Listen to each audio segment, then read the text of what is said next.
হক কথা কি খারাপ লাগে? নবী কয় হক কথা যে বলবে না তার পিছে নামাজি হইতো না।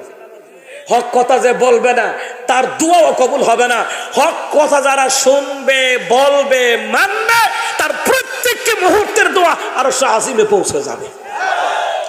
এই জন্য আমি বলি আমার ভাষায়, আপনার এলাকায় যে মসজিদের ইমাম আছে, যেই খতিব আছে, যেই মুয়াজ্জিন আছে, মাদ্রাসার যেই শিক্ষক আছে, ওনারা যদি কোরআন হাদিস দিয়ে হক কথা বলে, গলার কণ্ঠস্বর থাকুক আর না থাকুক, কোরআন হাদিস দিয়ে যদি তারা কথা বলে, হক কথা বলে, এদেরকে বেতন বাড়াই দিয়ে চাকরিতে রাখবেন। এটা আপনার উপর ইমানি দায়িত্ব। হক কথার দ্বারা ইমানের নূর পয়দা হয়। সুবহানাল্লাহ পড়বেন না? হক কথার দ্বারা দোয়া কবুল হয়।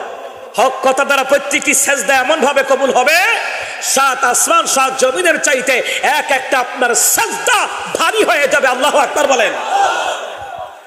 মুসলমান ইমানদাররা, মুসা কালিমুল্লাহ, এই মুসা কালিমুল্লাহ রে আল্লাহর কাছে বলে, আল্লাহ এ মাবুদ, এই ফেরাউন সারা জীবন আমারে জ্বালাইছে।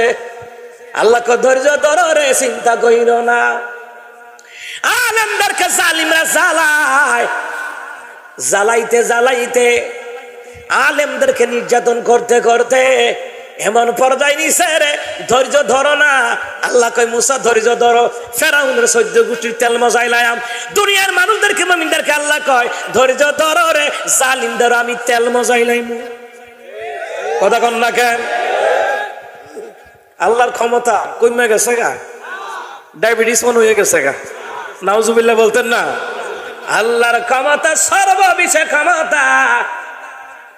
মুসা কালিমুল্লাহকে দেখিয়া আসিয়া কয়, এই মুসারে বলো ভালো লাগে। ফেরাউন কয় ভালো লাগে না। আসিয়া কয় ভালো লাগে। ফেরাউন কয় ভালো লাগে না। আসিয়া কয় ভালো লাগে। এই জন্য আসিয়া মুসার প্রতি ঈমান থাকার কারণে, মুসা কালিমুল্লাহর প্রতি মুহাব্বত থাকার কারণে আসিয়া মরণের সময় আল্লাহর জান্নাতের সিঁড়ি দেখতে দেখতে আসিয়ার মৃত্যু হয়েছে। সুবহানাল্লাহ বলবেন না?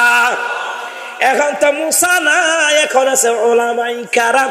ওই উলামাই কেরামকে ভালোবাসলে, উলামাই কেরামের সহবতে বসলে, উলামাই কেরামের কাছ থেকে ইলমের দ্বীন শিখলে রে, ওই মরার সময় ওই কালিমা নসিবে জুটবে রে, জান্নাতি হইয়া মরণ হইবে, ঠিক কিনা?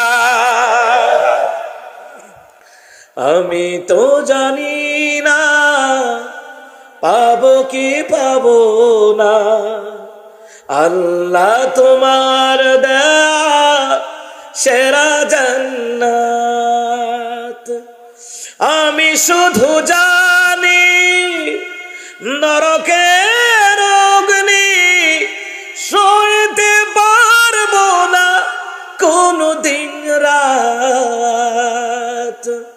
আমি তো জানি না পাবো কি পাবো না, আল্লাহ তোমার দেয়া সেরা জান্নাত।